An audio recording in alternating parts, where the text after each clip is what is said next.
Hello and welcome to Model Engineers Laser. My name is Ed and this is part 5 of our project to build the LMS 1831 first diesel in 5-inch gauge. I have now got all of the bottoms of the horns drilled and tapped, ready to take the horn keeps when we get that far. I'm not going to worry any more about these at the minute because we're working towards getting the basic chassis at a stage where it can be shot blasted and primed and stop a little bit of this rusting happening before it gets to a point where it's looking really grotty. For the moment, I'm just going to put these to one side in a box somewhere. I need to obviously get the shorter screws that I mentioned last time when we fitted that first one, and then we'll put them in a box, put them to one side. I might actually wire them all together and send them for shot blasting and priming as well. We'll get them done at the same time. It's going to be a little while before we fit them because obviously we need to get the axle boxes made, and we're going to need to get the axles made. We're going to need to get the wheels turned, and until we've got all that done, these won't be called into action. But again, I might as well get them painted, and then it'll stop any surface rust forming on them before we need them. So we'll put those to one side for the minute. I've just noticed I've got a very red thumb. It's not blood, I've been painting. Product development. So today we're going to have a look at coupling hooks. These are laser cut in 4mm steel, and they obviously come just flat profiles. Now they will fit straight into the slots that are in the headstocks already. They're rectangular, so they can't rotate, but there are two jobs that we need to do besides just a general tidy up round the outsides everywhere, just to get the remains of the laser cutting off. Two jobs we've got to do. The first job is that this end has got to be threaded, and the way I will do it is put it in a 4-jaw chuck, clock this true, turn it and thread it. You could also very carefully file it round, or with a linisher you could do it. We'll leave that up to you. To this stage in the build, no machine tools have been required, and we're trying to go as far as we can with this build without using machine tools. Obviously wheels and axles, that's going to be a little bit of a problem, but we'll deal with that when we get to it. So yeah, you could file that and then thread it if you take care and patience and just work at it gently. That should work fine. So I'll put it in the lathe and do it because I've got the 4-jaw on the lathe at the minute anyway. The other job that we have to do is the coupling hooks. If you look at them on, I think probably every railway locomotive out there, they are not parallel on the front face. This whole shape here is thinned down to a point, much thinner point. Off the top of my head, I don't know what size that is. At the Thales Lynn, they're about 3/4 inch diameter. That's obviously 2'3" gauge, not standard gauge, which 1831 is. So what we've got to do is, by hand, we've got to thin all this down and bring it down to a point. There is another option that you could do. If you go and have a look at the Steam Workshop, at their parts shop, they have cast coupling hooks, which are from the Doug Hewson range of parts, and I'm sure one of those would be suitable for doing this. They are lost wax cast, which means that this end is already shaped, so you don't have to do any work to that.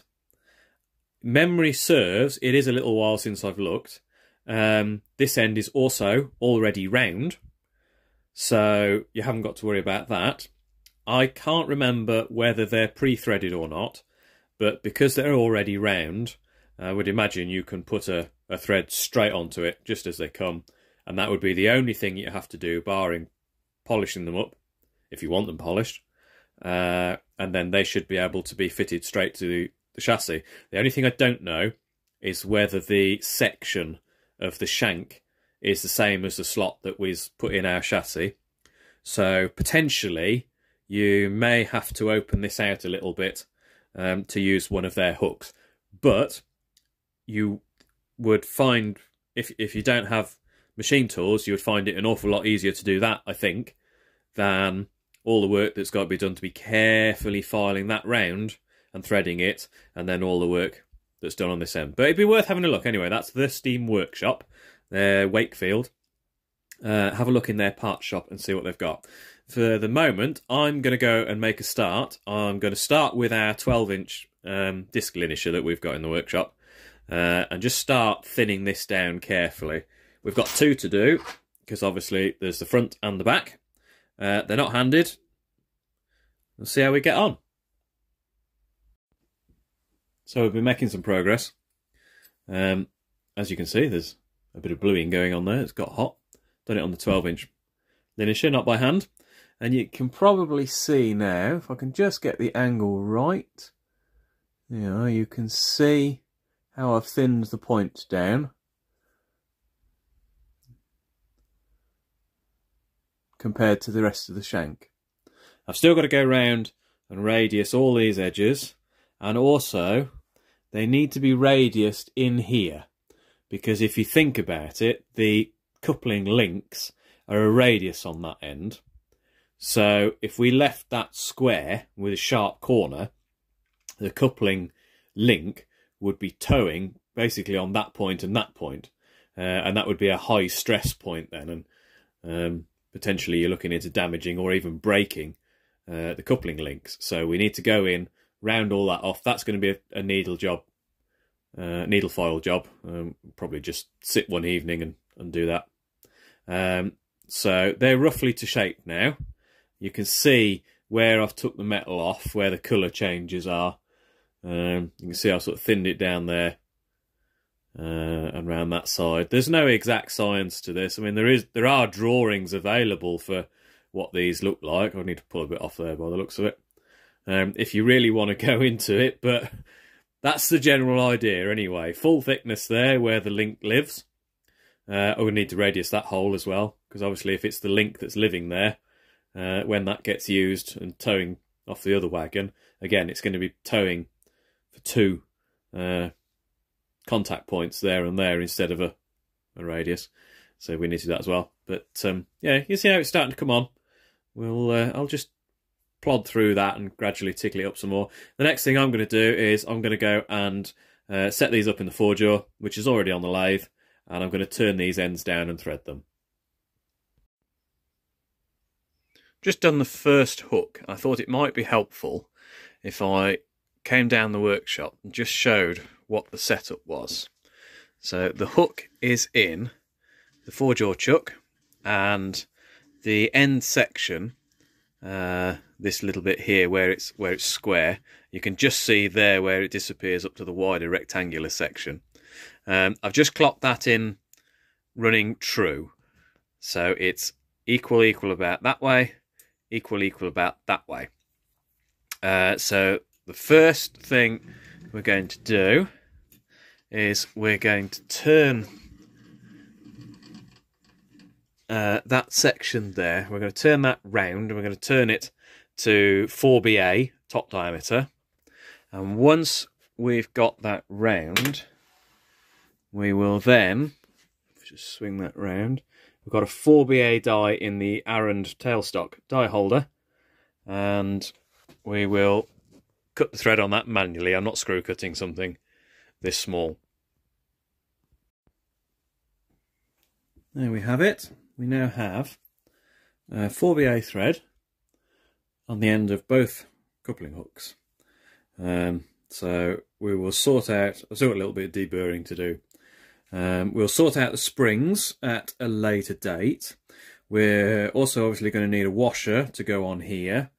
There's a plate got to go in the back of here. I think, I'm not sure yet. Again, it's going to depend a little bit on springs. The spring might disappear up inside the U channel, or I might put a plate across. It depends a little bit what we want to do with springs, but I'll come to that later, and we'll work out a standard off-the-shelf spring, and we'll sort out what the part number for that is. You can see I've made a start on rounding this off now. It's going to take a little while to do that, so I'm going to put these on the back of my bench. And whenever the mill's running a program, I've got a cut on or doing something like that, I'll pick them up, just do a few minutes, just a little bit here and there. They'll soon be done. I think you can probably see I've started shaping it round now. Oops, lost the focus. Come back. There we go. Struggling with that.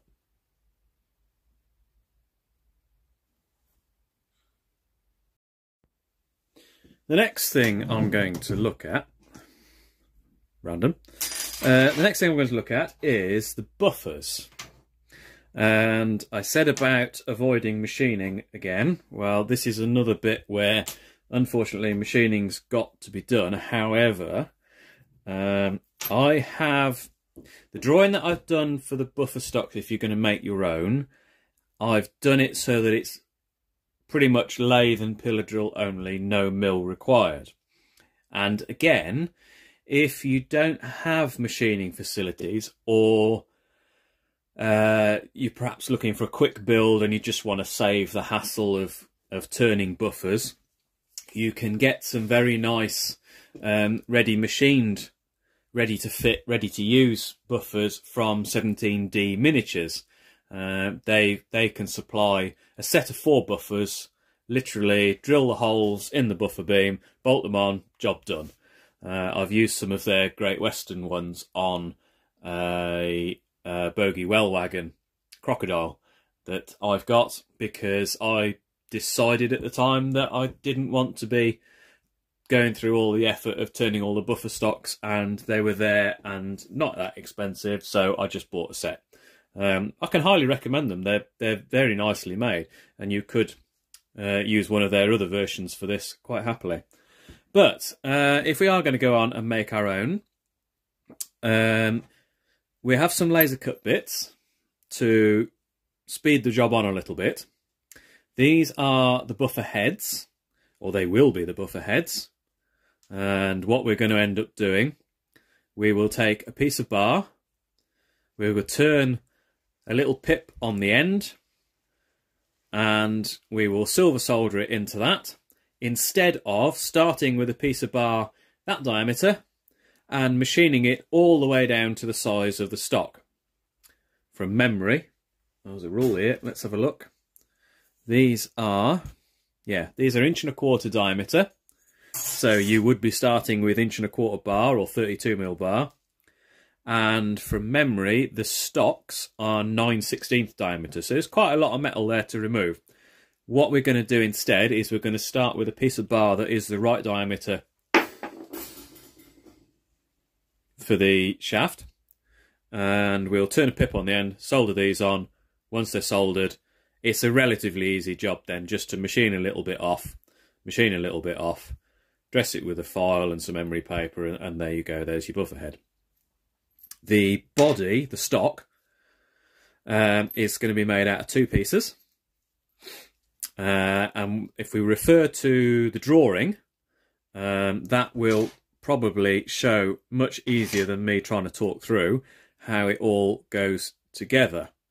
But what we're going to do is the same thing. We're going to use a piece of round bar and solder it into a square flange, rather than start with a square bar, machine it off all the way down to diameter, which would be quite a lot of intermittent cutting, which is not nice.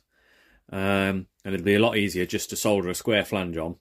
The other way to do it would be to start with round bar, but it would have to be big enough over there to be able to mill the square out of it later, and we're trying to avoid milling if we can. and there would be an awful lot of waste. So again, it's an awful lot easier if we just start with a laser cut laser cut square plate, a piece of round bar, much smaller in diameter, just big enough for what we want, and silver solder the two together. So we're down in the workshop. We're going to make a start on machining the buffer heads and shanks now. Laser cut disc to start with. That's going to be the actual head of the finished buffer, and then we'll make the actual shank itself from this 9/16 diameter bar, which I've got set up in the 3-jaw chuck in the Boxford lathe. And the first thing we're going to do is a nice simple little turning job. We're just going to turn a spigot on the front, which will fit into that hole, and that then will locate the shank when we silver solder it in, and then that's when we get the shape of the head, which everybody instantly recognises. It's a fairly simple turning job, but let's have a go and see how we get on with it.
An English mic, not the metric mic.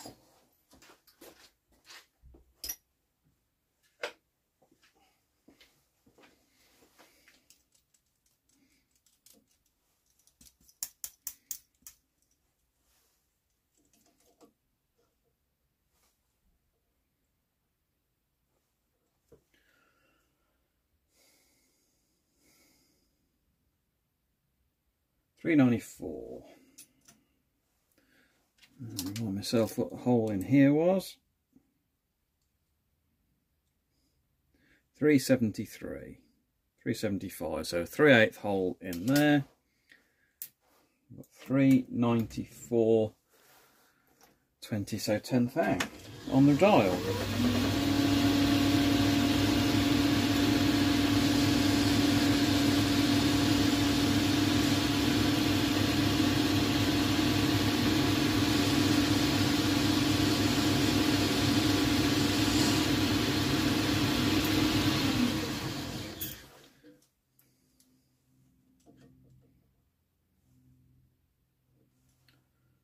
$3.76.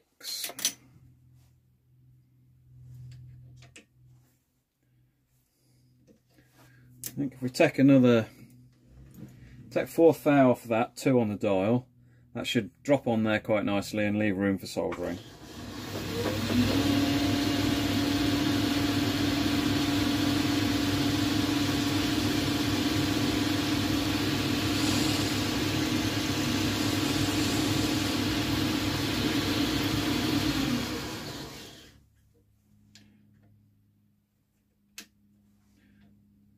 Just like that.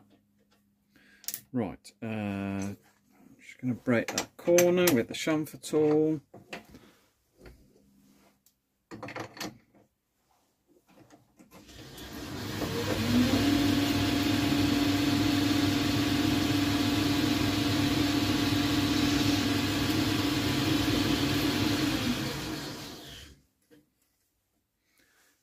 Right, next job, sort out the parting tool and we can part it off. Okay, so I've got my parting tool set up. I actually prefer to use grooving tools to parting blades. I find they're more rigid and more versatile usually. This one's a 1.5 MMGM, I think the insert is. So I've got that set up on centre height, touched off the ends. So we are 1 inch long on the body. 25.4, there we go, up close to the chuck. Just move those two out of the way. There we go.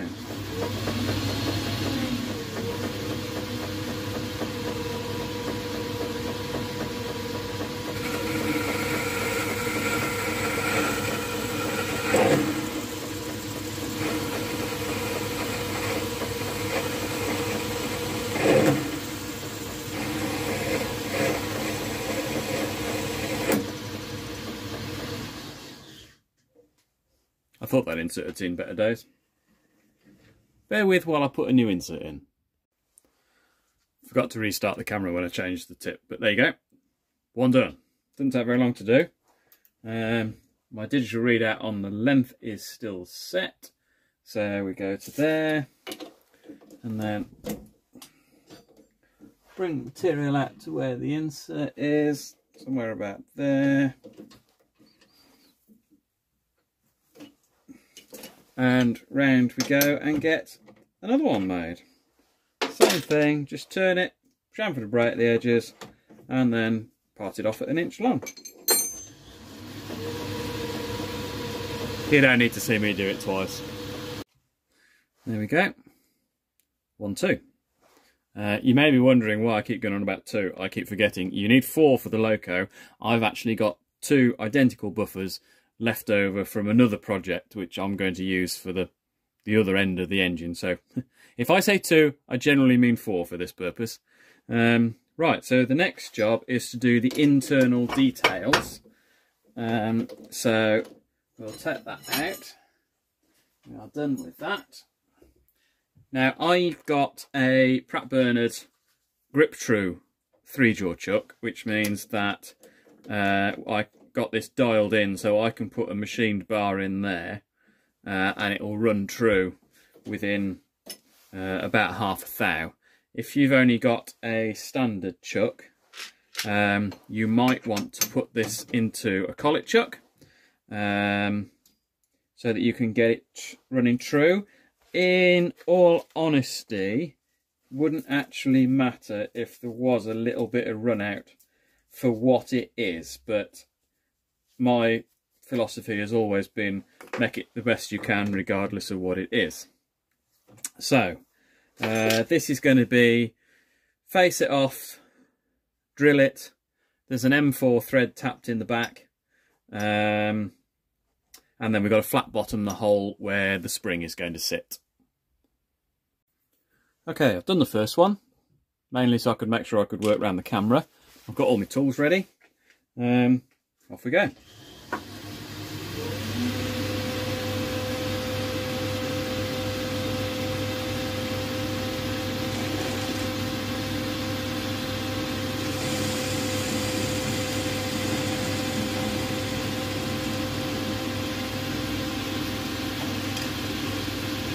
Never use a file that hasn't got a handle.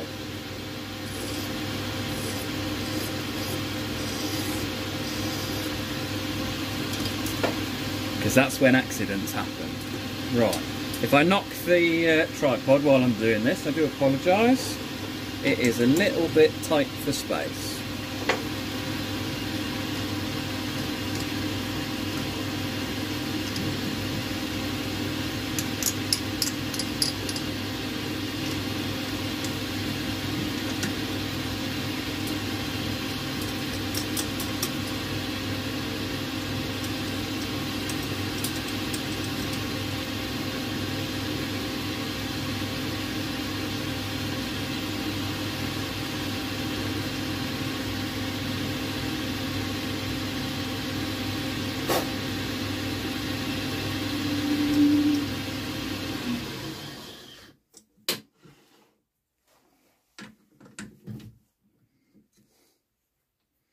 So the hole at the back is M4.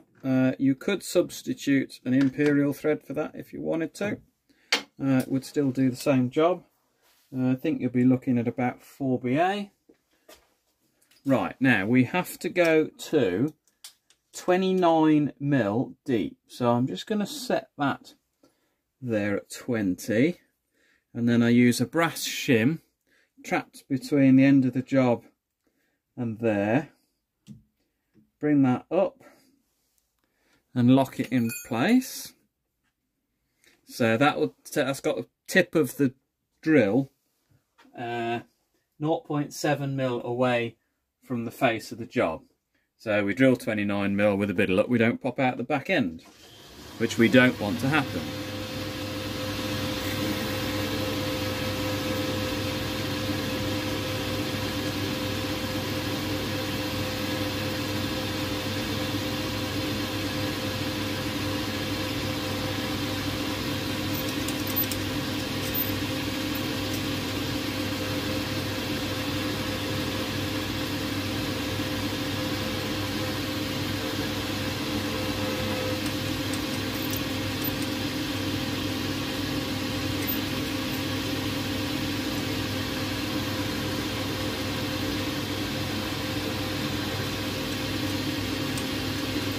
$20mm deep, so the drill flute's starting to clog up a bit more easily, so we have to make sure we stop and clear them.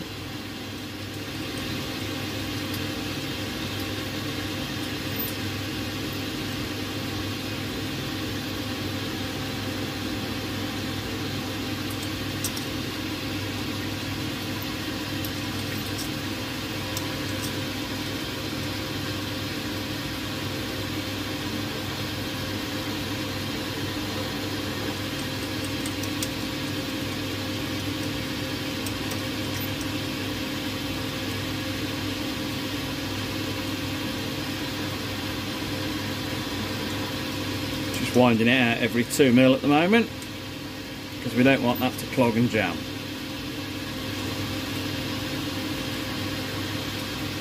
Last little bit, 29mm, there we go.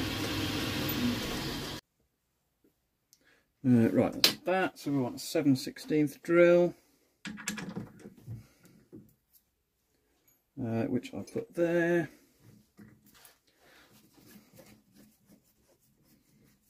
I think Chuck needs a spot of cleaning and oiling.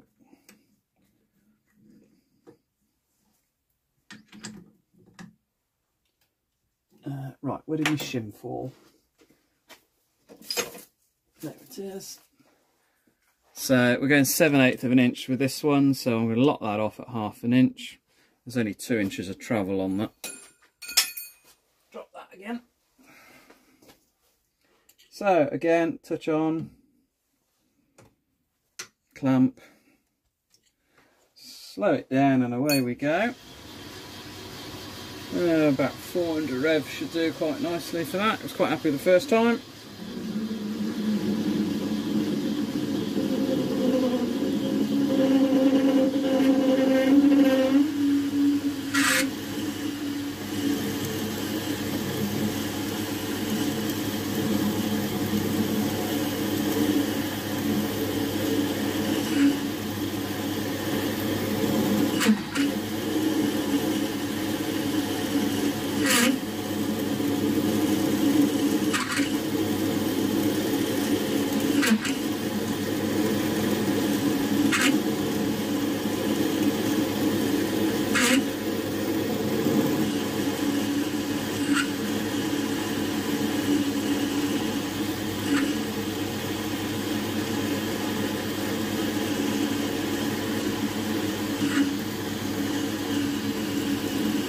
Three-quarter inch.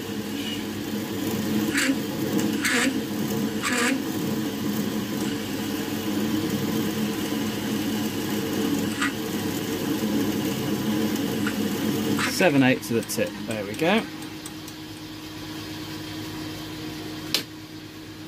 Right, smallest boring bar I've got that I could put in this holder is a little bit on the big side. So I've got it set up quite high.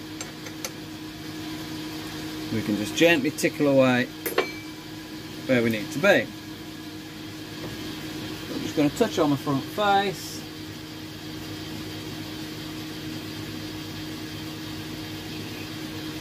Zero the readouts.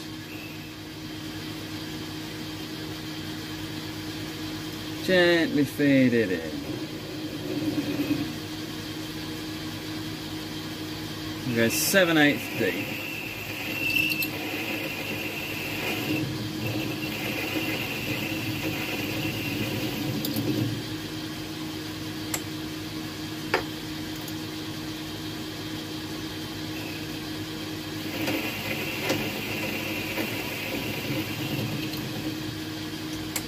Being very careful because we are actually,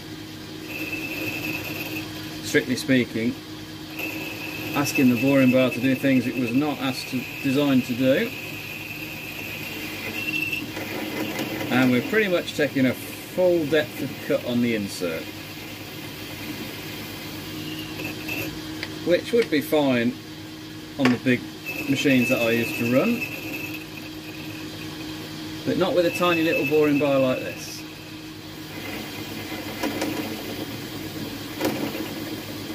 Half a mil to go.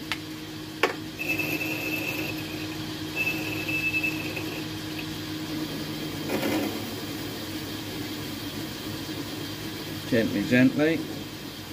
Yeah, that's definitely cutting the full width of the insert, that is.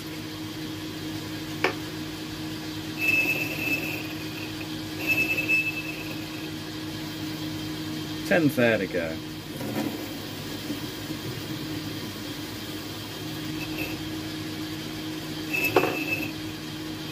Go on, last little bit. Go on. No, jammed. So we just need to bore ourselves a little bit of clearance down here because a 7/16 spring will grow when it's compressed. So we need to put a little bit of clearance in there. So I'm just taking about 20 thou out.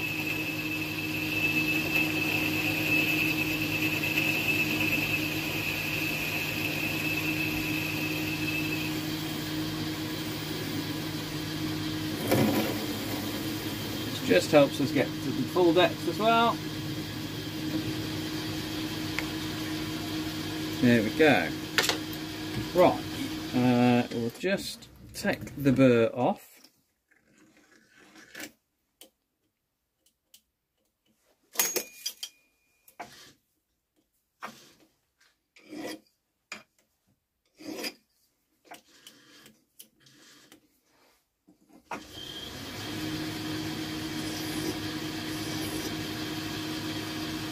That.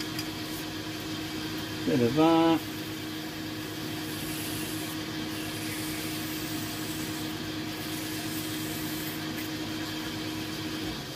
And then the last job is just to tap the bottom of that to 4 mil.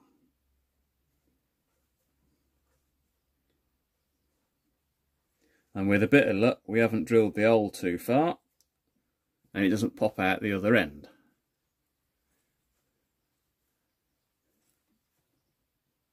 Just being very gentle because we are going to be close to it, so you could potentially push the tap right through the thin wall at the end. That's the bottom. There we go. I use, with these metric taps especially, spiral flute taps. They're proper industrial machines, tools designed for tapping heads and things like that. But to be honest, I find they start nice and square much easier than your standard hand tap. I don't know if that's me, but there we go. Right, there we are. That is 2 of those done. Tapped hole in the bottom. Okay, so to finish these off, they need, or the next stage, not necessarily finish them off, they need silver soldering in there now. I've got to go and find what I did with the other head, because it's not on the desk in the office, so I think I may have put it down on a bench somewhere. Hopefully I can find that. I'll silver solder them. Then I'll dunk them in the acid bath, clean them up, and then next time, because I think this video is plenty long enough now, I will go through. We'll just do a bit of turning, polishing these up, get them to look like buffer heads, and then we can start looking at the stocks. Bye for now.